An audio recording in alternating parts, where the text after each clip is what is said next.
Now let's go to compound sentences.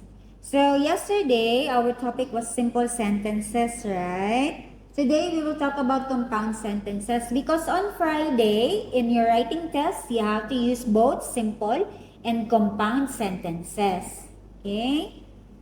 So what is a compound sentence? A compound sentence joins two ideas with a comma, this one class, a punctuation mark comma, and a coordinating conjunction. To coordinate, to put together ideas, okay?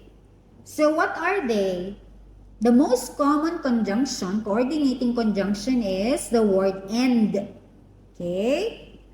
Also, the word but and the word or. Also, sorry, another one, the word so.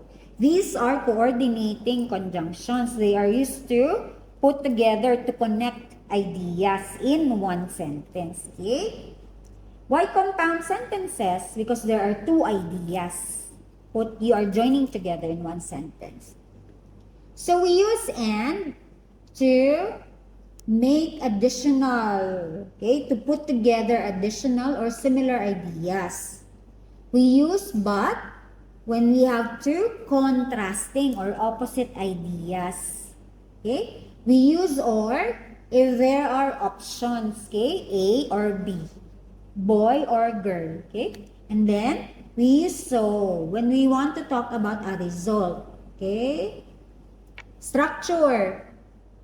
You make one sentence first, and then you put a comma, and then you put a conjunction, okay? A conjunction word, and then as another simple sentence, okay? Example, Lisa missed an important lecture, comma, so is used if you want to talk about the result. Okay? So the result is, you write another simple sentence. So, she did not get participation scores. Okay? There. Yes, you have participation points class for coming to class. Okay?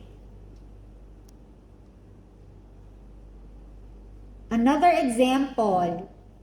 Anna had a flu, comma. So, result, she emailed her professor. Okay? Another example.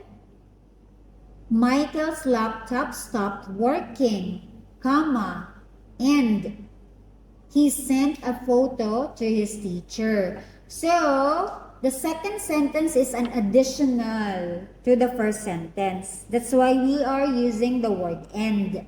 Okay? Okay. Next. More examples. The students missed the deadline. That is the reason. Comma. So, the result, they asked for extra time. Okay? Next. He didn't send an email, comma, additional, and the teacher was disappointed. In the sentence class, you can also use so because it can also be a result. He didn't send an email, so the teacher was disappointed. Okay? Next, she was late to class, comma, but opposing, okay, opposing situation. But she explained the reason clearly. So the first one was negative, right? But the explanation, okay, she explained the reason clearly. The result, positive. That's why you use but because these are opposing situations or statements. Do you understand, class? Okay, when to use but. Next, or. We use or when there are options or choices. You can tell the truth, comma, or you can make a poor excuse. Okay? Option. These are from the passage, the reading passage. Okay?